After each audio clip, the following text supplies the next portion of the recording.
lagi dalam program Neurotalk, program podcast dari Perhimpunan Dokter Neurologi Seluruh Indonesia. Myasthenia gravis, kalau bisa lemahkan otakku, tapi itu tak akan lama. Terima kasih, saya Rijo Astiono, perwakilan dari Yayasan Myasthenia Gravis Indonesia. Terima kasih, saya Dr. Endang Pusdawati, spesialis waktu rumah ini bekerja di subbidang neurofisiologi yang bekerja di Rumah Sakit Dr. Karyadi. Perkenalkan, nama saya Bepi Hamwati, saya sebagai Regional Marketing Manager di Laboratorium Klinik Prodia. Sebelum masuk ke materi yang myasthenia gravis ya, bicara tentang Yayasan Myasthenia Gravis Indonesia. Mungkin banyak orang kurang familiar tentang Yayasan Myasthenia Gravis Indonesia. Mungkin Pak Joko bisa menjelaskan dulu itu sebenarnya apa? Terima kasih. Yayasan Myasthenia Gravis berdiri dari kepedulian antara pasien, kemudian caregiver yang memperhatikan kok banyak sekali yang belum paham. Kami supaya resmi, kami mendirikan yayasan.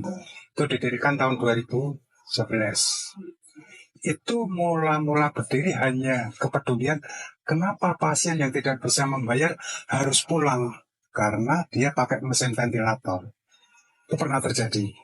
Dengan kepedulian itu, kemudian kami yang peduli mendirikan Yayasan Myasthenia Gravis pada tahun 2011 itu, kemudian membuka cakrawala sekaligus membuka sosialisasi selebar-lebarnya dengan visi yayasan ini adalah merupakan tempat untuk mencari informasi yang benar supaya survivor, supaya pasien yang baru ditemukan bisa menggali info ke tempat kami.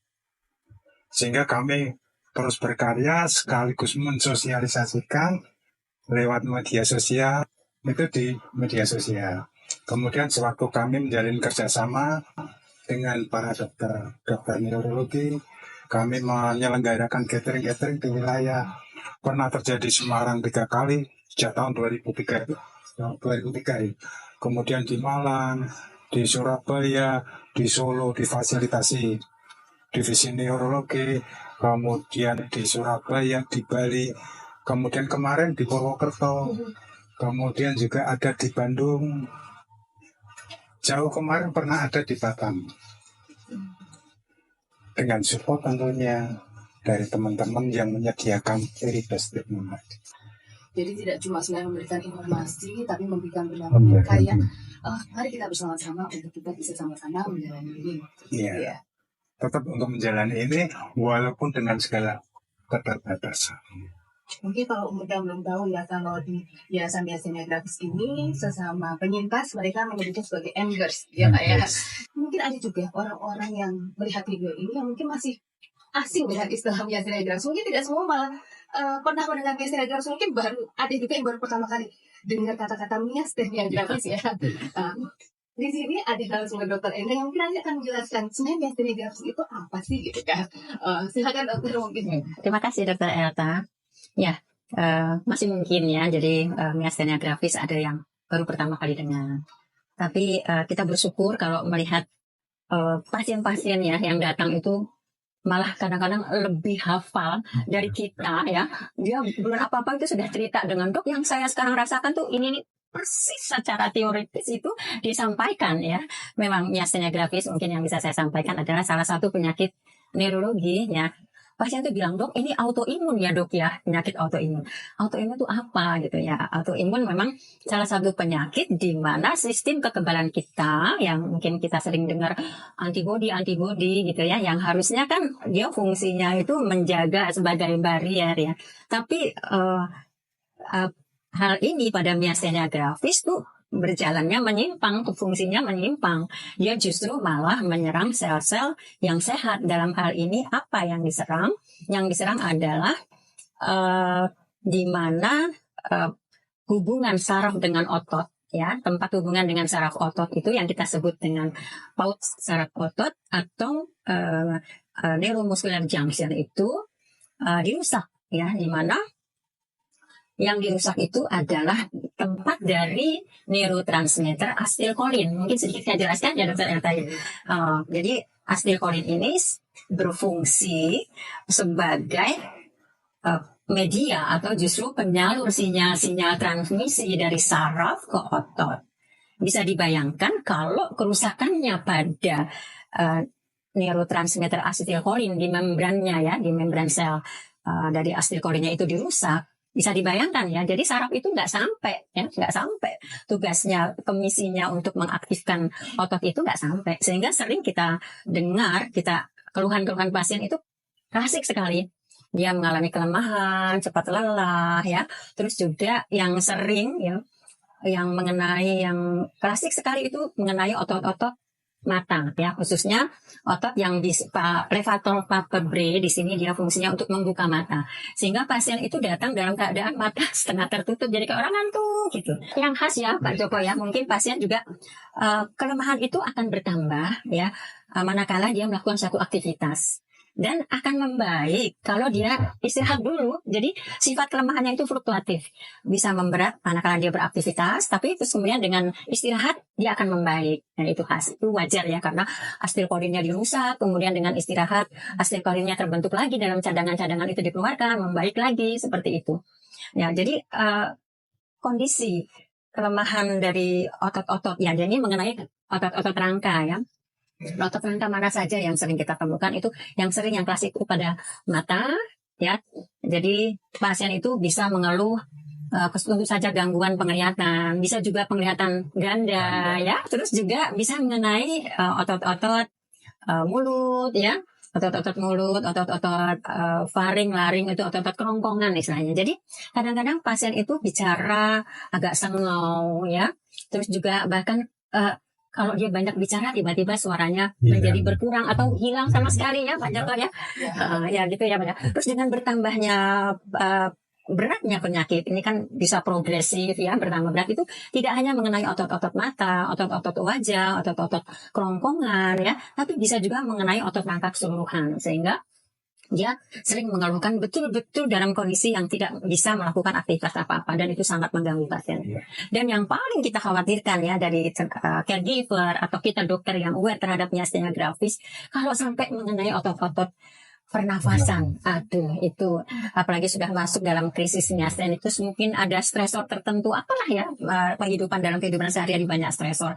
Kira-kira pemeriksaan apa saja nanti yang dia harus kerjakan, dia harus lakukan, dia harus jalani? Tentunya kita harus membuktikan yang paling sederhana saja ya, yang paling sederhana saja kalau kita praktek sehari-hari, kita mencurigai pasien ini adalah ke arah miastenia gravis karena tampilan, karena dari tampilan kita sudah curiga ya, gitu ya. Kita sudah curiga, misalnya dia datang sudah dengan mata yang kayak Pak Joko nih. Nanti saya akan kita coba lah secara sederhana, kita tes aja. Tes namanya tes Wattenberg. Misalnya kita melakukan, ini dokter lakukan, hai Pak Joko melihat ke atas yuk, melihat 1 menit ya. Biasanya dia akan jatuh, nggak sampai 1 menit, kalau matanya langsung turun ya. Kemudian kita ngasih tahanan, misalnya kita kasih tahanan, Pak Joko merem ya, jangan terbuka loh. Saya nahan supaya nggak boleh terbuka. Kita nahan, ayo Pak Joko tahan, jangan terbuka, jangankan nahan, nggak usah kita apa-apain, dia udah nggak bisa. Iya seperti itu. Itu salah satu kontrol yang bisa kita. Terus ada yang tes hitung ya. Misalnya pasiennya disuruh menghitung mulai dari angka 1 ya, targetnya bisa 100 ya kalau normal. Nah pada pasien miastenia gravis 1, 2, 3, 4, 5, 6, 7, 8, nah itu dia lama-lama hilang. Iya, karena tadi dia mengenai otot-otot di area wajah, kerongkongan dan sebagainya. Itu secara klinis yang mudah kita lakukan. Kita kan perlu juga ya bukti yang lebih valid ya untuk mendiagnosis suatu miastenia gravis ya. Yang selama ini yang kita punya sarana itu kita bisa melakukan dengan penunjang elektromiografi EMG.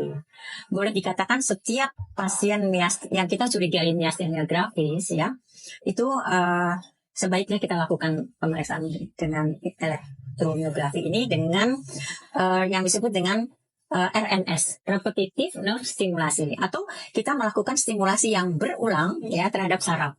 Ya, kita pilih satu saraf tertentu, biasanya kita menggunakan saraf yang di sini ya Pak Joko ya.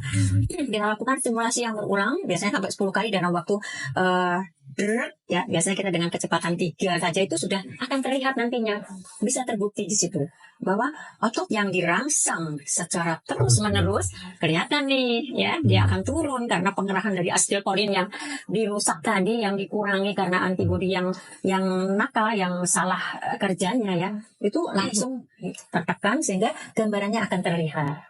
Ada kondisi-kondisi lain yang diduga melatar belakangi patofisiologinya juga, yaitu pada kelenjar timus.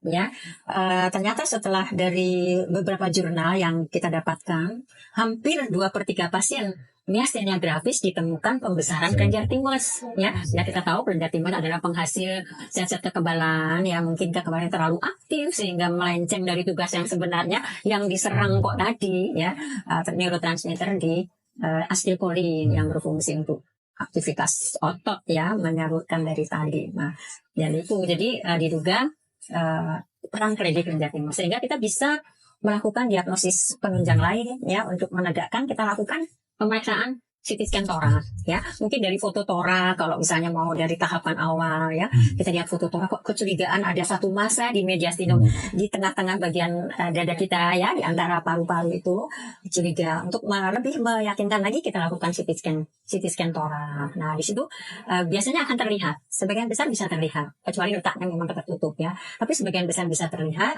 Nah di situ kita lebih meyakinkan bahwa ada andil ya yang menyebabkan munculnya gejala-gejala miastenia gravis tadi dengan adanya pembesaran dari timus. Kelenjar timus ini membesar bisa karena hanya sekedar bengkak atau dia hiperplasi dari jaringan-jaringan saja. Tapi bisa juga yang lebih memperburuk kondisi ya, itu adalah kalau sudah menjurus pembesarannya ke arah suatu keganasan yang kita sebut dengan tingoma gitu. Nah, jadi sama tadi kita wawancara dulu atau anamnesis, setelah pemeriksaan fisik baru kita menentukan pemeriksaan penunjang. Ya. Tadi sudah disinggung sama Dr. Enda bahwa ada pemeriksaan penunjang lain ya, itu laboratorium untuk kita melihat ya, seperti tadi dibilang bahwa ini adalah penyakit autoimun, penyakit autoimun bukan karena adanya antibodi, maka ada pemeriksaan penunjang lainnya di mana kita bisa memeriksa antibodi. Nah, sudah hadir di sini juga kan kami ya, laboratorium klinik di mana mungkin juga akan memberikan informasi kepada kita tentang pemeriksaan antibodi ini. Ya, terima kasih Dokter Elta. Jadi pemeriksaan untuk kita bisa menunjang diagnosis miastenia gravis ini sebenarnya memang bisa dibilang baru di 5 tahun terakhir kita menyediakan. Jadi kalau dulu kita punya, tapi kita membantu merujuk ke laboratorium klinik di luar negeri gitu, yaitu bisa ke Quest atau ke NUH lab di NUH gitu. Nah, tetapi mulai dari jadi sebenarnya ada cerita panjang juga di belakang ini ya. Jadi salah satu tokoh penting di Prodia bisa dibilang waktu itu juga terkena penyakit yang sama dengan ini, dan kita tuh kesulitan untuk bisa melakukan merujukan pemeriksaan ke luar negeri gitu. Bahkan sampai seperti itu. Jadi sampai akhirnya di tahun-tahun berikutnya kami mengupayakan nih untuk bisa membantu pasien-pasien miastenia gravis untuk menyediakan sendiri, dan pengerjaannya juga dilakukan di Indonesia. Jadi tidak perlu repot-repot untuk dikirim pemeriksaan luar negeri gitu. Dalam hal ini yang kami sediakan adalah pemeriksaan anti asetilkolin reseptor ya, atau ACHR. Kita tahu mungkin ada 3 macam ya, 3 jenis sebenarnya, yang binding, modulating, dan juga blocking. Tetapi memang dari kita mempelajari jurnal-jurnal penelitian dan sebagainya, yang banyak akan ditemukan prevalensinya pada penderita miastenia gravis itu yang binding. Jadi kami hanya menyediakan untuk kita kerjakan sendiri di Prodia itu adalah yang anti asetilkolin reseptor yang binding. Itu bisa ditemukan sampai 70-90% dari penderita miastenia gravis. Nah, yang bagaimana untuk yang blocking dan modulating? Jadi bisa jadi itu dibutuhkan juga, tetapi memang prevalensi munculnya pada pasien miastenia gravis itu tidak terlalu banyak. Untuk yang blocking itu mungkin hanya bahkan kurang dari 1% dari penderita miastenia gravis. Jadi kami tidak terlalu mengupayakan untuk mengerjakan sendiri, kami lebih pilih yang binding tadi gitu, dan kami kerjakan sendiri di Prodia gitu. Untuk pemeriksaan lainnya kami memang untuk satu lagi antimas ya, sekarang ini, dan memang untuk antimas ini kami belum kerjakan sendiri dok. Ini juga karena insidensi ataupun prevalensi ditemukannya positif itu juga masih sangat kecil. Jadi memang saat ini kami hanya menyediakan di anti asetilkolin reseptor yang binding gitu. Padahal ada dokter yang nanya ini, yang lain-lainnya gimana? Kami butuh juga. Nah, kami masih bisa bantu untuk rujuk ke luar negeri. Memang sebenarnya pemeriksaan ini cukup sederhana dengan ELISA ya, dengan ELISA, dan Kalau tadi disebutkan tentang elektromiografi itu memang gold standarnya sudah pasti ya dok ya. Tetapi kan mungkin alat tersebut tidak tersedia di semua tempat ataupun di semua rumah sakit. Sehingga kami mempermudah dengan pemeriksaan nanti acetylcholine receptor binding ini yang kita ambil sampelnya cukup dari darah. Ya nanti anggota yayasan biasanya grafis itu ada kemudahan fasilitas khusus dengan berupa keringanan biaya untuk sejumlah pemeriksaan gitu. Mungkin ini akhir dari bincang-bincang kita untuk hari ini. Izinkan saya untuk menyampaikan satu kalimat. Mungkin kalau kita tahu ada penyanyi bernama Tulus dengan lagunya Manusia Kuat, dia berkata, kau bisa bukan tanganku, tapi tidak gigi. Demikian juga untuk teman-teman penyintas penyakit grafis. Mungkin penyakit ini bisa menemukan otot atau tapi tidak dengan bersama-sama kita meningkatkan awareness terhadap miastenia gravis sehingga teman-teman penyintas miastenia gravis bisa tetap berani. Saya sudahi untuk podcast pada hari ini. Jangan lupa untuk subscribe, like, dan share untuk video ini. Dan jangan lupa untuk tetap follow untuk akun media sosial untuk media sosialnya Petrosi maupun untuk akun media sosialnya dari Yayasan Miastenia Gravis Indonesia. Saya tutup untuk sesi kali ini. Kita akan bertemu di sesi yang kedua pembahasan tentang miastenia gravis. Salam sehat selalu.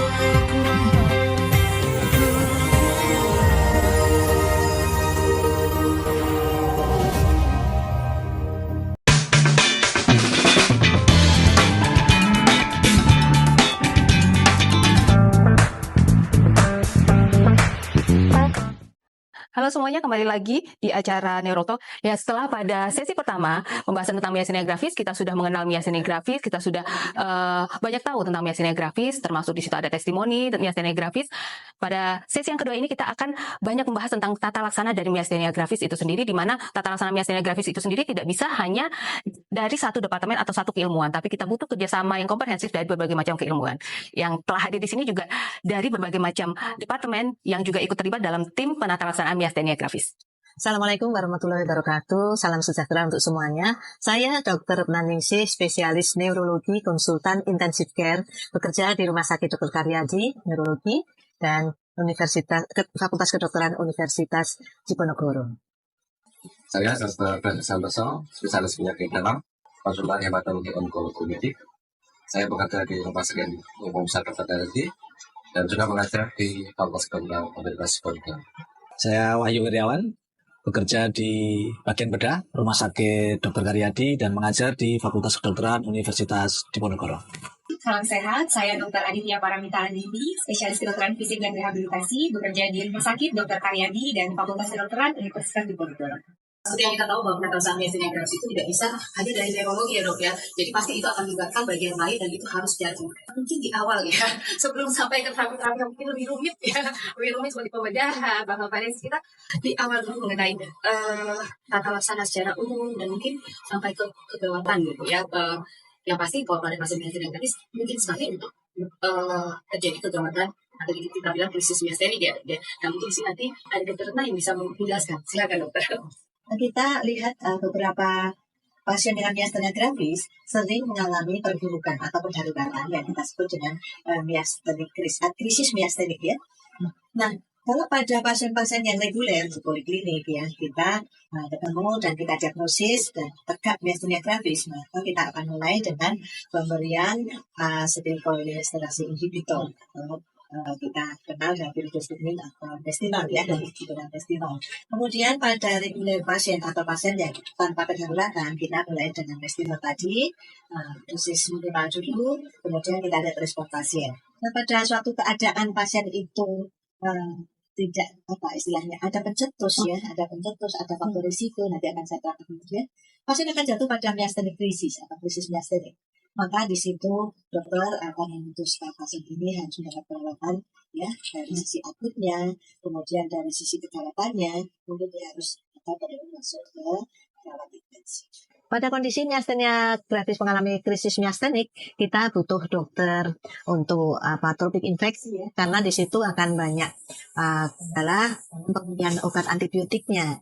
Nah, nanti kalau pasien ke ICU jatuh karena respiratory failure atau kegagalan nafasnya, maka hampir semua kita melibatkan semuanya. Ya, dokter paru, dokter bedah dokter intensivis ya, maka kita harus mengenali. Yang ingin kami sampaikan kepada semua baik pasien maupun dokter adalah bagaimana kita mengenali pas awal dari pasien krisis miastenik ini ya. Maka penentuannya adalah justru spirometri itu punya peran besar ya, dan kemudian juga pengenalan klinis bagaimana pasien itu sangat fatigue dan kesulitan dalam menelan, bahkan dia mengalami disfoni, suaranya sudah hilang ya. Betul-betul dia sampai sepertinya dia hidup ini sulit sekali karena otot nafasnya hampir tidak mampu. Nah di situ keputusan yang penting untuk segera melakukan intervensi untuk perbaikan oksigenasi ya. Kalau kita sampai di ICU ya, kita kapan memutuskan kesegeraan untuk memberikan plasma exchange ya, karena kebetulan di rumah sakit kita memang keberadaan plasma exchange ini ya, dibanding IVIG ya. Nanti mungkin dari penjelasan sebagai bagaimana sih kesetaraannya dua terapi itu. Jadi intinya adalah sebenarnya penata laksanaan yang walaupun mungkin yang di sini hadir ada dari bagian penyakit dalam, ada bagian bedah juga rehabilitasi medik, tapi sebenarnya timnya lebih dari itu ya dokter ya, yang untuk menangani miastenia gravis karena sebegitu complicatednya jika kita menghadapi pasien miastenia gravis. Nah tadi mungkin berbicara mengenai plasma exchange, mungkin ini untuk sebagian orang itu agak masih asing ya, terutama untuk yang awam ya. Sebenarnya itu apa sih? Itu apa sih yang dikerjakan di saya kalau misalnya ada dokter nih, ini aja plasma exchange itu apa sih sebenarnya? Nah di sini sudah hadir dokter mungkin bisa menjelaskan juga biar pada saat mungkin pasien perlu untuk plasma exchange itu mereka sudah nggak bingung lagi ini sebenarnya diapain sih saya gitu. Kalau kita sampai ke plasma exchange, gimana jelaskan ke pasien keluarga dia? Iya. Itu sulit ya. Jadi plasma exchange. Selama ini gimana dokter menjelaskannya? Saya biasanya mengenal saya seperti ini. Di dalam tubuh pasien itu ada imunoglobulin, ada reaksi yang berlebihan, sehingga perintah dari saraf ini terganggu. Ya, perintah saraf yang terganggu, yaitu saraf di otot, sehingga pasien lemes. Gitu. Oh, jadi di darahnya kotor ya? Ya bisa bilang gitu ya, kotor. Tapi kan nggak kotor sebenarnya. Tapi dengan bahasa ada sesuatu reaksi imun yang berlebihan di saraf ini harus dibersihkan. Nah, dari satu sisi itu pasien paham, oh ya, ada yang harus bersihkan. Nah, gimana caranya? Harusnya diambil, kemudian dikeluarkan, kemudian disentrifuge pakai mesin analisis. Dengan disentrifuge ini, walaupun dengan berat yang lebih besar dan kecil kan akan terpisah. Kemudian setelah terpisah, plasmanya diambil. Nah, yang tidak bermanfaat kan plasmanya ini karena banyak reaksi imunologi dari kemudian dimasukkan dari sel-sel berfungsi, sel darah merah, sel darah putih, selnya dimasukkan. Yang dibuang ada plasmanya. Pertanyaan berikutnya adalah, lah plasmanya hilang gimana nih? Ya. Nah, itu bisa ganti selama ini kita ganti dengan albumin 5% kombinasi dengan NaCl. Pertanyaan berikutnya adalah apa efek sampingnya gitu ya? Efek sampingnya itu terutama yang sering membantu pasarnya terutama UV. Pertama dipasang menurut Nah, saya sentral itu. ini yang sering dipertanyakan pasien mungkin dok. Pasang sentral itu kan pasti sakit, dari gitu. Enggak tahu dikasih anestesi diberikan anestesi. ada sentral pasti sakit ya. Dari insersi sentral kateter ini kan resiko infeksi ya. Jadi resiko infeksi perlu tindakan pembedahan ringan ya kan. Kemudian efek berikutnya ketika ditarik itu kalsiumnya biasanya turun. Nah, kalsium turun itu hipokalsiemi, kadang hemodinamiknya kesemutan, udah kram, kadang sampai bisa kejang kalau hipokalsiemia berat. Nah itu yang kita jelaskan ke pasien dan keluarga. Oke, paham, kita mulai ya. Nah kalau kita bandingkan ya tadi dengan evidensi bagaimana ya. Dari systematic review atau dari penelitian yang banyak itu sudah ada ya, meta analisis TPE dibanding dengan IVIG. Ternyata TPE itu lebih unggul bila dibanding dengan IVIG pada yang akut miastenitis pada kondisi. Kalau kondisi kronis dari penelitian tidak terlalu berbeda antara. Tetapi karena di rumah sakit ini kesediaan TPE lebih mudah dibanding IVIG di rumah sakit kita, sehingga kita sering melakukan prosedur TPE. Jadi yang ternyata kan menentukan plasma exchange ya. Plasma exchange itu istilah lainnya TPE, therapeutic plasma exchange. Mungkin akhirnya pasien-pasien yang sudah sering beberapa kali ada TPE, tahap TPE, oke TPE sudah paham. Ya, kalau TPE memang dari penelitian itu lebih bagus, terutama pada yang akut. Akut miastenia, akut miastenia. akut krisis ya. Kemudian krisis yang perlu recovery cepat atau pasien miastenia gravis mau dilakukan operasi. Nah, kalau pasien miastenia gravis melakukan operasi proses apapun dengan dilakukan TPE, risiko untuk memperberat TPE-nya, exacerbasinya itu akan kurang. Kalau yang sudah menyaksikan video yang sebelumnya, di situ ada testimoni juga dari penyintas miastenia gravis, ya di situ juga beliau mengatakan bahwa beliau itu sebenarnya tidak ada pembesaran virus, tapi dilakukan operasi. Nah, mungkin kita nanti bisa sharing sedikit dengan Dr. Wahyu sebenarnya indikasi dilakukannya operasi gynectomy pada pasien miastenia gravis, itu indikasinya sebenarnya apa aja sih, Dok? Ya, terima kasih Mbak Elka. Jadi kalau kita bicara mengenai operasi ini adalah hal yang sensitif untuk pasien. Kadang-kadang begitu dengar kata operasi itu taruhannya melebihi miastenia gravis yang tersebut. Ya, dalam pembedahan ini yang bisa kita lakukan pada miastenia gravis ada dua hal. Yang pertama adalah pembedahan dalam rangka membantu proses plasma exchange tadi. Kita akan melakukan pemasangan tadi yang disebut kateter development agar kita mempunyai darah untuk keluar setelah di plasma exchange baru kita masukkan lagi. Nah, ini sebenarnya kita mempunyai beberapa alternatif untuk lokasinya. Ada yang dipasang lewat leher, ada yang dipasang lewat bahu, bisa juga dipasang lewat paha. Kemudian tadi di sini Santoso mengenai nyeri. Ya, ini betul sekali karena Dr. Retno tadi sudah menyatakan bahwa pada pasien miastenia gravis ini obat-obatnya terbatas. Banyak sekali obat-obat yang tidak boleh digunakan. Sehingga mengenai manajemen obat-obatan ini kita juga melakukan suatu kontrol yang sangat ketat. Jadi kita mesti jelaskan kepada pasien bahwa meskipun nanti ini diberikan obat pengurang rasa sakit, mungkin tidak akan hilang sama sekali sakitnya. Tapi paling tidak itu bisa banyak mengurangi. Karena kita juga harus mempertimbangkan rasa sakit itu sendiri, tadi sudah diceritakan, memicu terjadinya suatu krisis. Kemudian yang kedua adalah tindakan operasi yang menyangkut benjolan di dalam rongga dada, atau tadi yang disebut dengan pembesaran kelenjar timus tadi.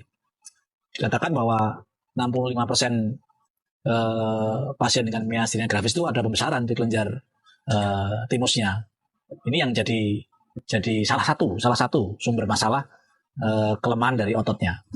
Kita juga akan jelaskan bahwa karena ini merupakan salah satu sebab, jadi saat diambil kita juga hanya menghilangkan sebab yang satu itu, sebab yang lain belum bisa dikontrol.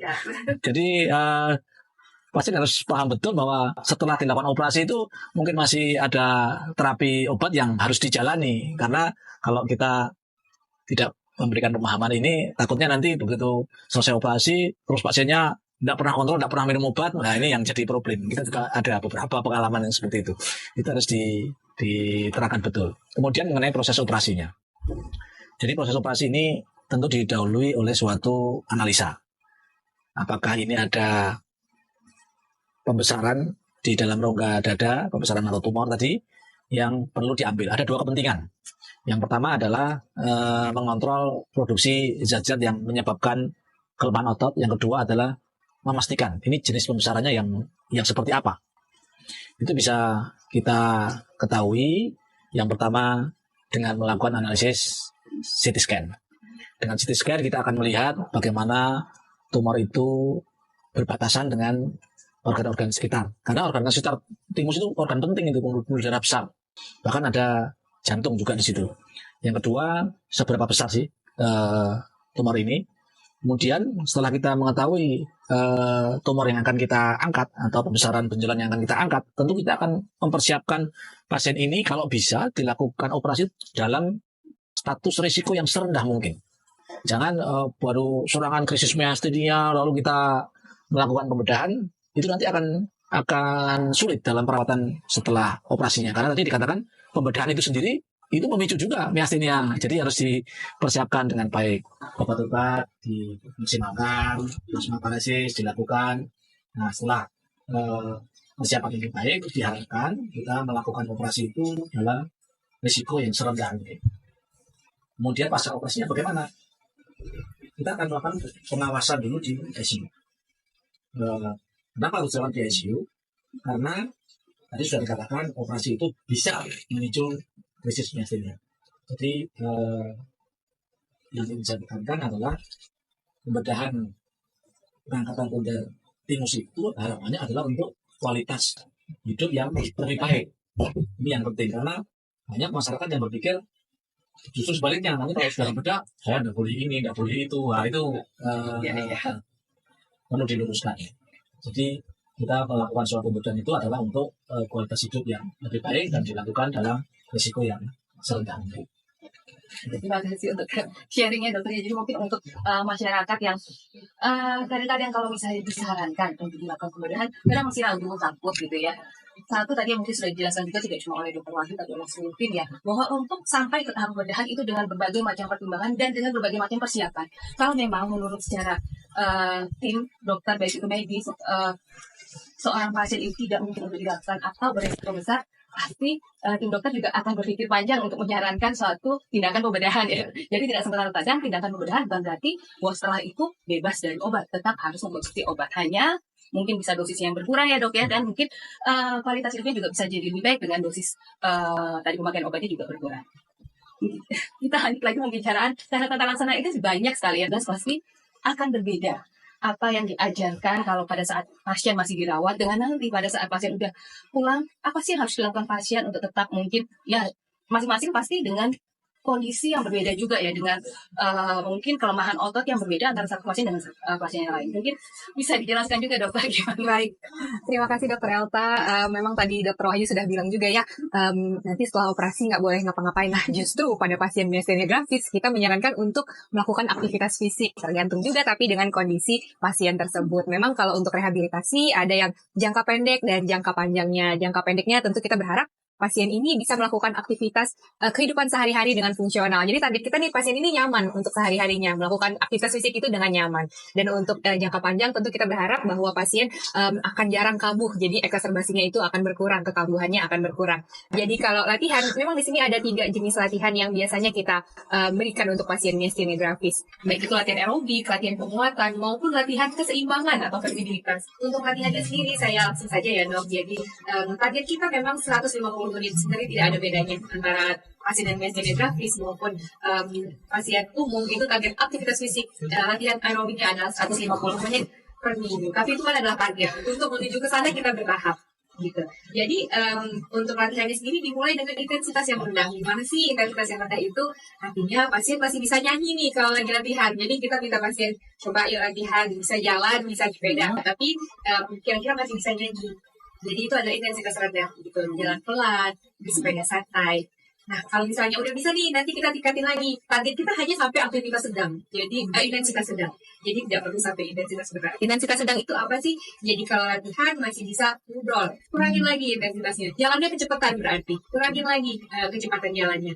Sehingga bisa ngobrol dengan nyaman, gitu. Dan ada parameter lainnya, tentunya misalnya 2 jam setelah latihan, tidak ada kelemahan, tidak ada gejala miastenia gravis yang berat seperti tidak ada otosis lagi, atau tadi ya matanya turun, kemudian besokannya tidak ada nyeri otot yang sangat berat gitu ya. Jadi dalam batas kewajaran saja untuk latihannya tadi.